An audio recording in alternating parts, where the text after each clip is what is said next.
With Nolan Arenado expected to arrive to Cardinals camp on Sunday, the question of who will be prioritized when it comes to regular opportunity in the starting lineup in 2025 takes on even more of an interesting focus as camp gets underway.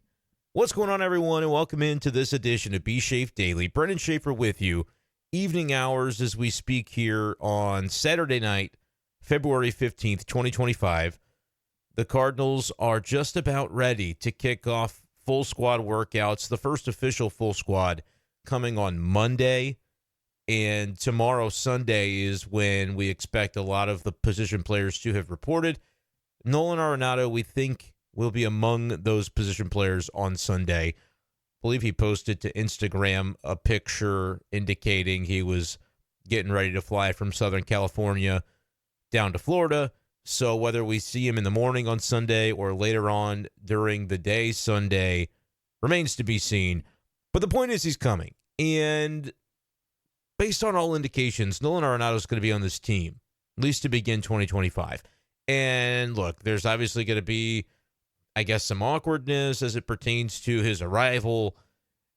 Is it a done deal that he's going to stick around? Are the Cardinals still going to continue trying to shop him even after he arrives? Like, there's some questions on that front that certainly need to be answered. But I think it's probably relatively safe to assume that he's going to be part of this team. And then as you get into the summer and maybe closer to a trade deadline period, like, are the Cardinals out of the race? Arenado wants to win, of course. If the Cardinals are playing well and they're winning in the first portion of the season, I don't necessarily think this trade aspect of Nolan Arenado's year is going to continue to be prolonged. I think he's just going to be here, and they pick it up in the offseason or whatever based on the future direction of the organization and the big league club. If the Cardinals are struggling, I think you could certainly see trade deadline Arenado's name come up again. Are some of the teams that weren't as interested or keen on picking him up, do they suddenly become more interested based on emerging needs for their club? Do other contenders take on a new interest in a player like Arenado? And then does he consider widening that list, expanding it beyond the 5 teams, and maybe something gets worked out down the line? All those things are certainly possible, but I want to focus more of our energy tonight on a topic that I think is going to be the crux of the Cardinals spring and maybe even one of the most interesting kind of fulcrum point questions of the 2025 season. Is this going to be a team that, as it talks about and it's continued to beat the drum for, we want to prioritize these younger players and get guys looks. We want to get these guys opportunity, that it's not that they're completely green. Some of the players you're talking about, like a Gorman or a Jordan Walker, and you can go down the list, guys with varying degrees of experience. Alec Burleson, I think Ivan Herrera fits into this bucket. I think Lars Nootbaar does too. Not that we would necessarily doubt that he would be getting starting opportunity, but they kind of want to see over the course of a full season, can the guy stay durable? Can he stay healthy? And assuming the answer to that question is yes, what does it look like? What do those final numbers look like? And then does that look like somebody that you want to have around long term? Do the Cardinals consider maybe the contract extension concept with Lars Nootbaar after a season in 2025 in which he goes the distance and puts up those rate stats, but over the course of 550, 600 play appearances, which could potentially put him into, if not an all-star territory, maybe something close to it. So even Lars Nootbaar, who I would not say is like an unproven or a guy that it's like, they really got to find a way to get him into the lineup. No, if he's healthy, he'll be in there. That's more of a case where it's just on him to maintain health and be durable. But a lot of these guys, varying degrees of experience at the big league level, all of them in a similar boat, where I would say the way to categorize it is that the Cardinals are not really committing to anybody long-term right now. Guys that are in ARB, they're challenging some of those players like Nootbaar, like Brendan Donovan, Andre Palante, taking these guys to arbitration hearings. Guys that are under team control for another couple of years after 2025. You would think in maybe a former season they can be categorized as building block type of players. But right now the Cardinals aren't committing to anything. They didn't sign a single free agent this offseason to a big league contract, at least so far. I believe the only big league team to be able to say that. Now, maybe Nick Anderson, while it's not a big league contract, $1.1 million, I believe it was reported that he'll make if he makes the opening day roster. If he's healthy, I think he probably will. So that would be maybe the one free agent that you can point to if you're the Cardinals at this point in the offseason. But they're pretty much just keeping that slate fresh and keeping it clean and making it so that when Chaim Bloom takes over after this season, he can sort of instantly go in and start putting his fingerprints on everything without having to deal with a lot of the decisions of the previous regime, basically. And I think there is synergy between Mozeliak and Chaim Bloom as these guys kind of work through what the dynamic is for 2025. But it makes sense that with a new group coming in, to be able to give them as much flexibility as possible. I think individually, when you look at some of the players that it's impacted, like Brendan Donovan with the arbitration stuff and him kind of feeling compelled to mention, yeah, they never did offer me a multi-year. That was reported that maybe that was something that was being discussed. Not with me. He wanted that to be clear on the record. And he said even the 1-year concept, just so he could avoid the, going through the arbitration hearing, was something that as the deadline loomed, it didn't seem like they were particularly motivated to even get that done and try to come to a solution. So those sorts of things make you wonder a little bit the direction all of this could be heading. But in general, it's understandable that the Cardinals didn't want to add to the books for 2026 and beyond with decisions that were being made this offseason. All of that being said, it's going to be really difficult to get all of the different players the run that is going to be required in order for the Cardinals to maybe make the decisions about the players' futures beyond 2025 at the end of the season. If they don't get the data and the information and the opportunity to see them go out and play. And for a lot of those guys, it won't be a problem because, like I said, Newpart's going to be in there. Brendan Donovan's going to be in there. Another guy that, do they want to extend him? Do they want him to be part of the next core? How are they going to handle that? Obviously, you got 9 lineup spots, but with Arenado coming back, that's one fewer that you had. And Nolan Gorman, I think, is somebody that's going to be impacted by this, but I don't think he's going to be the only one, and he might not be the one most significantly impacted. I want to talk about, and it's kind of a moot exercise at this point because we don't know the way it's all going to play out. We're going to do it anyway, though, because when we do a daily podcast, these are the types of topics that I think hopefully Cardinals fans find interesting. And look, what we do at this point in the calendar is mock up some lineups and put it out on paper and say, hey, how does it look? Oh, maybe the rotation looks better than we really thought it was. Maybe this lineup actually could be more capable than we had previously conceived because we didn't really look too closely and we were just sort of over the fact that, the Cardinals aren't spending any money, so they're probably not going to be very good. Like, dig in and look at the lineup, and you go, okay, there's some decent pieces here. But in fact, I think there's more than 9. Cardinals have too many guys to be able to accomplish the task of, hey, let's get a look at all the young guys who haven't gotten opportunity in the past. And at times in the past, if you take different players as the example, Nolan Gorman, Jordan Walker are two of the big ones. They had opportunity, and then in an environment where the Cardinals were trying to win, trying to remain competitive the last couple of years, obviously they fell short of their goals in both seasons. But in both of those years, like Jordan Walker would slump for a bit or his defense wasn't up to par, he'd go down to AAA. Nolan Gorman this past summer was slumping tremendously and was striking out a ton, not taking consistent enough at bats. He went down to AAA to finish out the year. It was something that he mentioned when I was able to talk with him earlier this week that was maybe the best thing for him because he felt like he was able to get back to being himself in some of the swings that he took in AAA and talked about some of the underlying numbers and the data.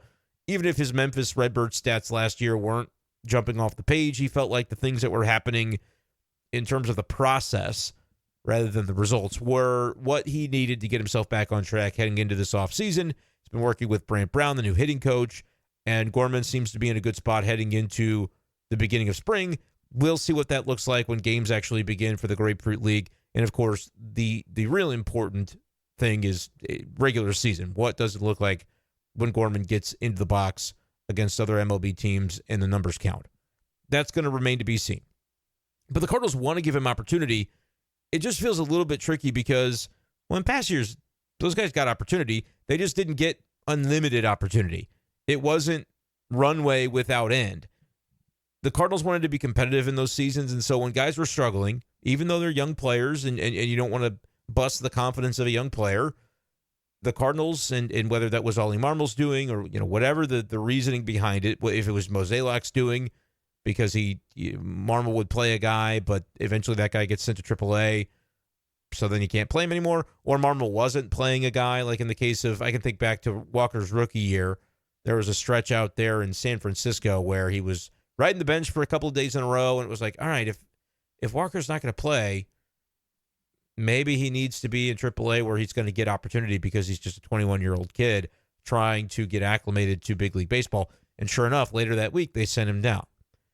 So the manager maybe not playing somebody can lead to the decision from a front office that, okay, if the guy's not going to get the run he needs right now, it doesn't mean that, we're going to force the issue. As Oli Marmol has said, the lineup, contrary to whatever some people out there might think, it's never been the case that John Mozeliak has told Oli Marmol what to do with the lineup and bat this guy here or play this guy in this spot. Like, it's collaborative efforts, but it's Oli Marmol making it out, and he wanted it very well known. I think this was on the TMA interview he gave earlier this week, that he said, if you don't like the lineup, there's one guy to blame, and it's me. So just putting that out there. But as it pertains to the lineup, what I find so interesting about all of this heading into 2025 is with Arenado here, the notion that things aren't really very different on this roster. A lot of the same guys are back.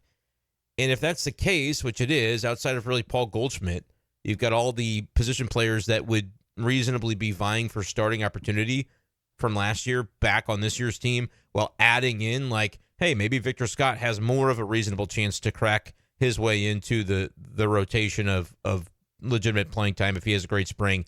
Thomas Sajaci, same thing. Like, guys that are a little bit further along in their process, young players that, if they play really well in spring, like, would be meritorious of consideration, rather than just, well, it's a good spring for a young player, but the guy's still pretty far off. No, I mean, those guys both were mainstays in AAA last year, both got opportunity at the big league level too. So if they put in the work this offseason and show this spring that they're ready, like, I think that should mean something as far as the opportunity.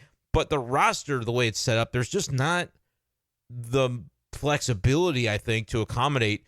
Like, when I talk about young guys, I'm not even counting Victor Scott and Sajaci as part of that. I don't think either of those guys, barring just tremendous springs and or the combination of some injuries that open up some opportunity for them on paper, I think both those guys are destined for AAA to begin the season. Granted, I think both of them will get significant run in the big leagues at various points in 2025, because you're not going to, as a 13-player position player group, get through the season without some injuries. So those guys are going to be some of the very first guys up when it comes to injuries to starters, who are some guys from the minors that would step right up and right into the daily lineup.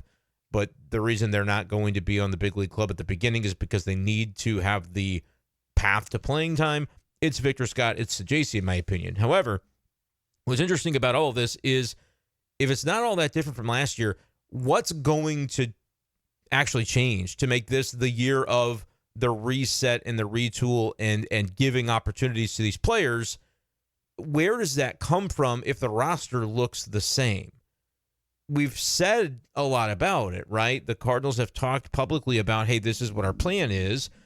But, like, in fairness, they've also made moves that are geared toward prioritizing, maximizing the 26-man roster's ability to win baseball games. Like, I think if you add a Nick Anderson on a minor league deal with potentially, a window to him getting into the opening day roster and being a pretty notable part of that bullpen mix as a veteran in the room, you do that not because you want to give 34-year-old Nick Anderson an opportunity and see what he's all about for the future of the Cardinals. You bring him in to try to win baseball games this year. So clearly there is still a mindset toward doing that, but within reason, right? It's without really having to pay for it, without really having to eat the cost of what that could end up being, and committing multiple years to players. Like, they're not doing those types of deals, but the Cardinals are still messing with the edges of the roster more recently with a mindset on trying to win games. So if that's kind of the approach, is it a half in, half out? Or is it something where the Cardinals are going to be able to blend all of their various goals at the same time, right? With Arenado being here, that's not necessarily a guy that's going to be playing a bunch so that you can find out about the future. He's got 2 years on the contract after this one. Even if he doesn't get traded, doesn't necessarily seem like at this point, unless he bounces back and the Cardinals' financial situation changes and they want to extend him at some point in the next couple of years. I don't know if that's going to be very likely or not. But my point is, like, there'll be guys that are playing. Wilson Contreras will be playing. Most guys in the rotation, they're all incumbents. Michael McGreevy right now is probably your number 6 on paper, even though I think he finds his way into the rotation by opening day just based on the fact that injuries do tend to crop up. But at a certain point, it's fair for fans to go, you can't just count on there are going to be injuries at all these positions to open up the spots for the younger players that you've staked your entire, I don't know if you want to say reputation on this notion of we're going to play these guys. Like, the whole league is now aware of, hey, the Cardinals have said they're going to do this, so it's kind of out there. Like, there's an expectation that you follow through, or you kind of end up looking like, they talked a lot about what this was going to look like, and then they really were directionless because they didn't follow through on giving those opportunities. So that was sort of the mindset. I know I've talked a lot around this topic before really digging into it today on this episode. Apologies for, just kind of taking a while to set this up. But I wanted to sort of let my thoughts loose with this because I want to acknowledge that it's fair to question, like, are the Cardinals really going to be committed to what they've said they're going to be committed to? The way that I think most tangibly this is going to play out is Oli Marmol is going to be the one, again, because as I mentioned, he writes the lineups. He's going to be the one that has his finger on the pulse of how this can play out. But he is going to need to be on the same page as the front office in the goals that they're trying to execute. Because the past couple of years, I can tell you, in moments where Cardinals fans were like, I want to see more Jordan Walker. I want to see, the guys that maybe are untapped potential get opportunity rather than they slump for a little bit and then they get sent down, or they slump for a little bit and then they ride the bench because the coaching staff or the manager doesn't have the trust in them to fill the role that's needed on the team at that time. There's a lot of that last year as it pertained to Walker. But remember, the Cardinals were prioritizing, at least based on their stated goals, like, we're trying to make the playoffs.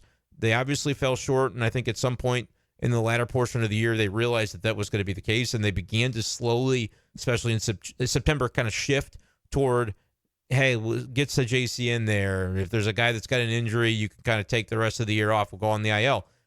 They eventually had to just call it what it was and begin to kind of go back into that developmental stage. For this year, the way it has been discussed all offseason is like, hey, the developmental thing is going to be priority number one, and we'll try to win games within that construct because guys become winning players and they learn how to win by just going out there and winning. You have to be able to do it. That's what Oli Marmol believes, and I'm on board with that. But, like, when you get down to the nitty-gritty of the in-game decisions or the lineup decisions, is Oli Marmol going to be able to stick to whether it's his guns or the guns that the organization is sort of from a top-down level wanting him to do, of, like, play the young guys and give them run even when they're struggling, even when they're slumping? We're going to let them play through it because at the end of the year, it'll give us more data on what these guys are all about and whether we should keep them around long-term. Like, it's a nice thing to be able to talk about in November and December and January, but as the games begin, when the season gets underway, is it realistic to think that it's going to hold up? And the area where I think this is most interesting is basically, and we'll talk about the specific names of it in a minute, but it's the notion of, as you look at the position players on this roster, is Oli Marmol, as he makes out his lineups on a given day, week, or month, going to be prioritizing fitting as many of the top bats that the Cardinals have on their roster into the lineup 1 through 9 as possible? Or does he gear it more toward defense, being strong up the middle, having the ability to back up your pitching staff that's, as I see it, still pretty heavily based on pitch to contact? And we could go through the names, but I feel like Michaelis certainly is one that is going to benefit from a good defense behind him. Fedde gets enough contact. Steven Matz certainly gets contact. I mean, even Sonny Gray, he can strike out a bunch of guys in given games, but soft contact is what's going to allow him to be able to do more than just 5 and dive or pitch into the 6th inning. To be able to have those games where he goes deep as he did a number of times last year, you're going to have to get some quick innings in there, and that's going to involve your defense behind you getting the job done. Now, adding Arenado back to it is kind of an automatic feather in the cap of the defense is going to be better than it otherwise would have been. But you still lose Goldie at first base, and that's going to be pretty significant. Last year, it was the tug of, like, what do you do as center field? All right, it's basically Michael Ciani taking over the job. Victor Scott at times was getting that opportunity as well, but both of those guys are considered to be plus-plus defensive guys. Ciani, I think, already Gold Glove caliber. Victor Scott, I think, is well on his way as he gets a little bit more acclimated to being in that same category. There's the catcher situation where Ivan Herrera, clearly the Cardinals were not pleased with how he played defensively, and it ended up being a lot of Pedro Pages during the times where Wilson Contreras was out. And what have been the gains that we have seen or will have seen from Ivan Herrera defensively this offseason, and how will that show up in spring, I think is going to be a big part of this conversation. But like, there's a few different areas. I think catcher is one of them. Center field is another. It's mainly the two that the Cardinals can decide. Do we go defense, or do we say we're going to sacrifice a little bit of defense potentially because we think we need to get the 1 through 9 and get that to be as robust as possible, outscore, outslug teams? That's the way that we're going to figure out how to win this year if it's going to happen. The pitchers might find that to be to their detriment because, let's face it, there might be more mistakes made in the field. There might be more plays in the field that it's not a mistake, but a guy just wasn't able to get to a ball in the gap because you didn't have the defensive alignment that was going to be suitable to doing it. So, offense versus defense. Prioritizing, jamming in as many high-quality hitters as you can, or do you go with a little bit more of a defense-first mentality and cater it toward run prevention? It's better with Arenado in the roster because of the fact that he's so good defensively. But it also takes up a spot where the squeeze, I think, will be felt more significantly on center field and catcher, because last year, obviously it was Contreras, and now he's moved to first. Pages was the guy that they trusted more behind the plate last year than Herrera of the two remaining catchers. So he's the one that is lesser of a hitter on paper. Same thing with center field. Do you want to try to plug Nootbaar into center field so you can fit another bat that is potentially robust in one of those corner spots? Or do you have Nootbaar stay in left field where he's probably more suited to success defensively, and you play Ciani in center field because he is a difference maker with the glove in his hand? I think that is one of the most interesting sort of dynamics, and there's fluidity to it, because just because one decision is made doesn't automatically tell you who's impacted. If the decision is no, Ciani's a center fielder, okay, that means that, like, okay, Burleson's not going to be the left fielder. It's going to be Nootbaar. Where does Burleson go? To the bench? Well, maybe. Or maybe the answer is Burleson takes a pretty consistent at bat. And last year, one of the knocks on Gorman was that he didn't and struck out in bunches. And the manager likes a guy that's going to take the consistent at bat. And if Gorman is having another one of those stretches where he struggles, does it go back to, hey, this is going to be more about getting these guys in particular the run that they need so we can find out about them?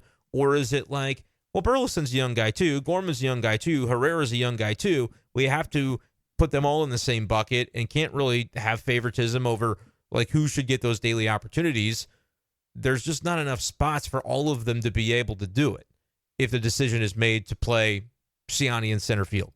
And if the decision is made to play Pages behind the plate, let's say that Herrera makes some strides defensively, but they still prefer Pages. What happens with that? How do the Cardinals make that allocation of playing time and go through the season with it?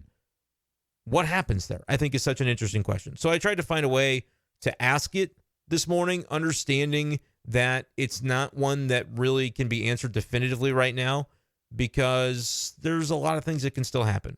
Remember last spring, they signed Brandon Crawford. I keep talking about it. Alec Burleson didn't have a spot. It looked like he was going to begin the season in Memphis. Couple injuries later, not only is he on the team, he's playing regularly and ended up being one of their more high-profile bats in terms of where they continue to put him in the batting order. So we know that things can change between now and the beginning of the season over the next 6 weeks. Don't overreact to what it looks like on paper right now, because the paper will be crumpled up and thrown out the window. That's generally take all of this with a grain of salt mentality that I keep.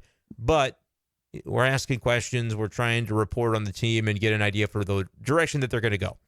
So I asked this question this morning of Oli Marmol. I'm going to play the question so you'll hear me talking, and then you'll hear Oli's answer, which I thought was a really, really good answer and an honest one.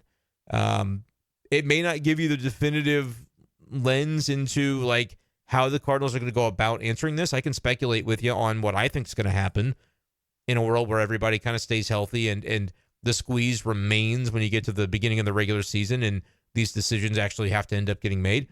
But let's go ahead and listen first to the question and what Oli Marmol had to say to it, and then we'll talk a little bit about some speculation on, well, how could this actually play out in the way that it comes over the next few weeks for the Cardinals?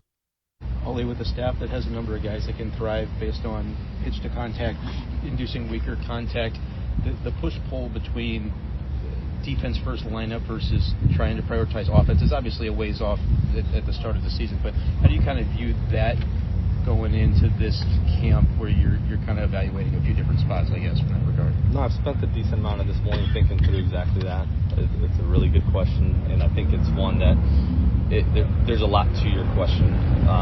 So the way I would answer it today is I think there's a bigger conversation to be had with our front office to understand that's one of the short-term, long-term type of decisions that we're going to have to face as far as how we go into this year. So to sit here and just say it's a pure competition, I think would be a little bit naive. So that was Oli Marmol to the question of, like, how do you manage the push-pull of prioritizing defense versus prioritizing getting these bats in the lineup? And I thought the answer was fascinating because he said, yeah, that's kind of what I've been thinking about too, knowing that Arenado's going to be coming. It changes. And look, Oli has said the whole way through, I am managing and preparing as though Arenado will be here. And if that changes, I can adjust in the other direction very easily. But now that it feels a little bit more concrete, I think it's coming into focus even more so. And he says, I've been thinking about this, and there's a lot to it. The way I'm answering it today, it's a bigger conversation than just like who's winning the competition in camp. Or I should say conversation than who's winning the competition. Because there are attributes of players, and people have responded to, I put this quote on Twitter, and so a couple of the responses I just don't understand. People are like, well, just play the best 9. Like, that's what we're talking about. They have to determine, though, who that is. And I also think specialization is a thing. Is this going to be a team that focuses more on run prevention or more on hitting? Well, they're professionals. They should be able to do both. Yeah, sure, but guys have different skill sets and strengths.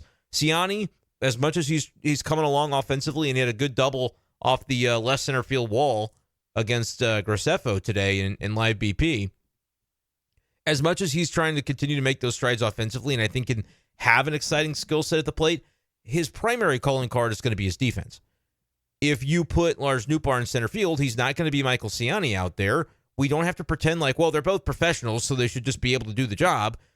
Like, if that's the extent of our analysis, we're not doing a very good job. So several of you who said that on Twitter, you're probably not listeners to this podcast, but if you are, I responded the way that I did because I think it's just silly to not understand that guys have different skill sets. And this is it's not like analytics. It's not this notion of like a new age thing. There's been defense first players and guys who might be butchers in the field, but they're great hitters since the beginning of time in this sport. And a roster and a lineup construction is going to revolve around trying to pick and choose how to prioritize those various factors. Yeah, ideally, you'd have a player that does it all. He's a great hitter and he's a great defender. There are some of those, but there's not going to be 1 through 9. Some guys are going to have different skill sets. So in the case of center field, like Siani's defense first. If you wanted to go for more offense, you could find a way to get more of the Gorman, Herrera, and Burleson contingent into a daily lineup with one another. How do you do it? You put Nootbaar in center field. You put Burleson in left. Gorman can DH. Or it's Donovan's in left. Gorman can play second base and Burley can DH. Whichever way that you want to do this. I get the sense that the Cardinals don't intend to put Burleson in the outfield much this year. That could change, but my read is that they don't really want to do that. They would prefer, and what the reason I say that is like when Oli Marmol is asked about Burleson with regard to defense and kind of where they'll get looks at him, he's being considered more of a first baseman / designated hitter. And obviously Wilson Contreras is in that first base / DH category too. I think Wilson plays more games at first than Burley does this year. I think Wilson will still DH a decent amount. I think Burley has an opportunity to DH a decent amount, but it's tougher now because I think, and look, on paper right now, Sports Hub STL, Joe Roderick's been waiting for my lineup. I'm going to give it to him here before long. I don't think Burleson's in my opening day lineup as of today. Do I think there's a pretty decent percentage chance he ends up actually starting on opening day? Absolutely. I think with any injury to almost any body in the lineup, Burleson's the next guy in. And it may pertain to whoever they're facing on opening day as the opposing starter.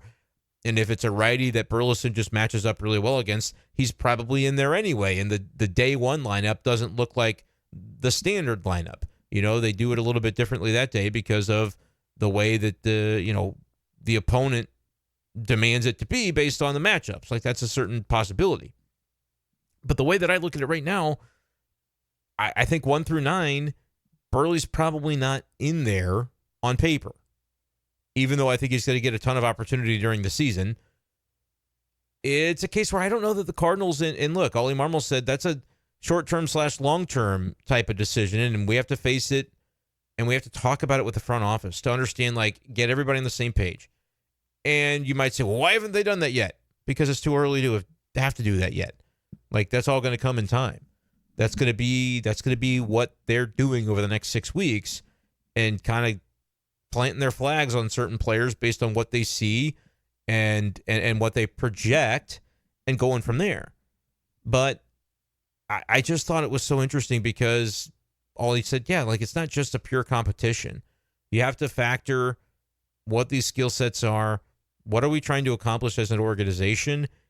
And even though it is going to be Oli Marmol making out the lineups, I do think that's a conversation that has to be collaborative and say, what are we doing? How do we want to handle this where we thought we had it going one way, but with Arenado here, he's obviously going to play. And the idea that he wouldn't play, I just think is silly. Because, again, on a day-to-day basis, they are going to try to win games. At a certain point in the year, if it makes sense to move on from him because you're not in contention and you really have an opportunity then to truly just play the kids and wins or losses be damned, then you get to that point. But that's not where they're going to be at the beginning of the season. They still, as a team, want to win games. It's just going to be harder to do because they didn't add to the team at all in the offseason. That just makes sense. But I really wonder when push comes to shove, the decision of the organization is going to be when it comes to this offense or defense first mentality. The way Oli managed last year was very much defense first. Loved Ciani, put him in a ton. They didn't seem to trust Herrera. Pages played a ton. That's what it was last year. And I think it's one of those things where he did it that way because he thought that was the way that they could have the best chance to win games. And I'm not saying I agree or disagree. I actually am inclined to agree with it, especially when it comes to Ciani. Now, I think Herrera is certainly the superior hitter to Pages at this point. Defensively, the metrics and the underlying numbers maybe would say that Pages the Cardinals like him better than some of the stats do. I don't really trust defensive metrics, especially when it comes to catchers, though. I'm more inclined to believe if the Cardinals say, hey, it matters the way he handles the pitching staff, it matters the way he approaches the game, the preparation that he does matters, because the Cardinals for a long, long time had a catcher who was as good as maybe anybody in Major League history at preparing, and that's Yadier Molina. So if Pages is doing some of those types of things, who am I to tell the Cardinals that they should play the other guy if they're saying the other guy has still got, some strides to make in order to catch up in that regard? But I had really thought Herrera was going to get some DH opportunities too. But Arenado being here, the squeeze is on because Gorman and Burleson, I think, are going to both need those spots because I can go around the horn and show you what it's going to look like. Wilson's going to play predominantly first base. I've got Donovan at second. Mason at short, Arenado at third, Newbar in left, Siani in center, Jordan Walker in right. You've got catcher, and you've got DH to consider with. You've got Herrera, Pages, Burleson, and Gorman for those 2 spots. Right? Am I wrong? Take Pages out of it. Let's just say Herrera's the catcher. He catches 100 games, Pages catches 50. Let's just say it's that way. I don't think it will be. I think it's going to be more of an even split unless we see just tremendous strides out of Herrera defensively. I think it's going to be more of an even split between those two. But let's just say, for the sake of argument, to resolve some of the push-pull with this offense-defense stuff, because we've already committed to Siani in center with the way this is going. I think that's what you're going to get too, Cardinals fans. I'm predicting that's what you're going to get. So if that's the stance that it ends up being, maybe they go a little bit more offense heavy, let Herrera have some run behind the plate. But how long, again, in a season where they do still want to win games, but it's not the top priority, how long do they allow that to go on before it's like, this is a little bit tricky. The pitchers really are having a tougher time. They're giving up more runs. They're feeling like they could benefit from having a little bit more Pages behind the plate because of the prep that he does or whatever the case might be. And then suddenly you're kind of back to where you were last year when it comes to Pages playing more than Herrera. And Herrera being a triple A. I don't think Herrera's going to be a triple A, but Pages was definitely the more trusted option last year. In an environment where they're still on the game day level going to be trying to win, the game day coaching staff and the manager and the players are going to be trying to win. How do you blend that with the front office's goals of like, hey, can we get a look at what this looks like so that we can plan for the future and figure out which of the guys on this year's team are going to be core players for the years to come?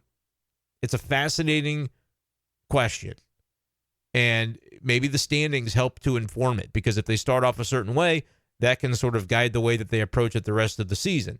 But from day one, I'm very curious to see how it's going to play out. If it plays out with Herrera behind the plate, you still have Burleson and Gorman to have to share a DH spot. And again, some days Wilson will DH and Burleson will play first. And there will be sporadic times when Arenado or Donovan are out of the lineup, and you're going to be able to fit Herrera at DH with Pages catching and Gorman playing second base. Like, those things are going to happen from time to time for sure. But when push comes to shove on a given day and on a given week, how do the Cardinals want to go about allocating these spots and these opportunities? Because it's, when you do the math at this point, adding Arenado makes that squeeze all the more significant, to where I think conversations are going to have to be had of like, how do we want this to look and to play out to best accomplish the things that we want to get done here, to best accomplish preparing ourselves for beyond 2025. But when the people in that dugout aren't really worried about 2026 because maybe their job's on the line, maybe they're one of the people being evaluated this year, and it's a situation where they have to be able to put their best foot forward. It's going to be very interesting to see how the Cardinals approach it. And even between two guys who are both in the young player bucket, right? Or you could even say three. With Herrera, it's, hey, the defense matters too. We want to give him run because of his bat. But if the defense isn't there, are we going to be able to? With Gorman, it's all right, let's give him some run. Last year, they didn't. When he slumped, he went down. He sat the bench until they sent him down. If it happens again, does he play through that? Is it indefinite? It's hard for it to be indefinite if one of the people sitting with Gorman taking the opportunity at DH instead is Burleson, who the organization really likes. So I'd say they don't like Gorman. But like, Burleson is a younger player as well, who with consistent at bats could be a guy that has a 800 plus OPS year in, year out, staple type of top third in the lineup hitter type of guy. And those aren't really the types of guys that I think the Cardinals at this stage could afford to have on their bench, because they're trying to figure out what the building blocks are going to be. And that a guy that has an 800 OPS is a building block. Even if defensively you don't think he's suitable to the outfield, or you don't love his defense at first base, doesn't really matter. 800 OPS is 800 OPS. You're going to find a way to get those guys in the lineup. That's the way I feel about Herrera.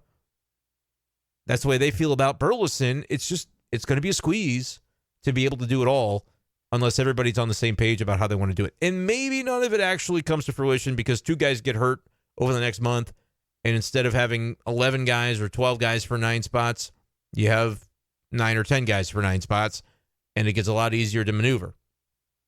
But like, this is something that if the Cardinals get through spring and they're moderately healthy, or you lose one guy but somebody else steps in, like, yep, you can't ignore Sajacy because he had a great spring, or you can't ignore Victor Scott because he just went off this spring, it gets a lot more interesting. So these are kind of the competitions and the conversations that I'm most interested in watching play out over the next 6 weeks. Let me know, Cardinals fans, what you are excited to see and the direction that you think they'll go. Like, do they plant their flag on Gorman? Do they really do it? Or do they start to notice after a couple of days of him struggling and Burleson wasn't able to play because they didn't have space in the starting 9? It's like, well, we can't keep doing this. Like, when you actually tangibly have to make those decisions, that's why those conversations have to be happening before the season begins, because otherwise, doing it on the fly, you're not going to be convicted in whatever decision you made because it was really just like an idea in the abstract instead of something that you're able to actually get down and get your hands dirty and do and say, these are the guys that we're riding with. And I don't think there's like a right or wrong answer necessarily. I have the way that I think they're leaning. I think they're leaning towards Ciani. I think they're leaning toward Pages over Herrera unless Herrera goes out there and performs defensively at a level that allows him to take it. I think that's kind of the natural inclination of what the Cardinals are feeling about these various players. But I think they very much would like to see Gorman get run, but they're also not in a position to where they're like anti-Burleson. The organization is really high on Burleson and would like to see him be able to get those opportunities too. It's going to be really, really interesting to see how it plays out. All right, I've rambled on for long enough. I appreciate you guys for indulging me. Do you find this conversation and this topic as interesting as I do? If not, let me know in the comments and then tell me what I should be talking about instead tomorrow. Although I'm pretty sure tomorrow I know what we'll be talking about. Hopefully we'll hear from Nolan Arenado, play you some audio for that on Sunday, and then get ready to rock and roll with Sports Hub STL on Monday. New YouTube channel. This channel's still staying here, but I'll be doing some other things as well that you guys can look forward to in terms of coverage. And check out my TikTok too. If any of you guys don't follow me on TikTok, which probably a lot of you don't, because I don't have too much of a presence there, I'm starting to post some little videos from spring training and stuff down there too. So at b-schaefer12, every social media. If it's a social media that exists, I'm probably at b-schaefer12 on it. So thank you guys. Follow me everywhere, and we'll talk to you next time on B-Schaeff Daily. Peace.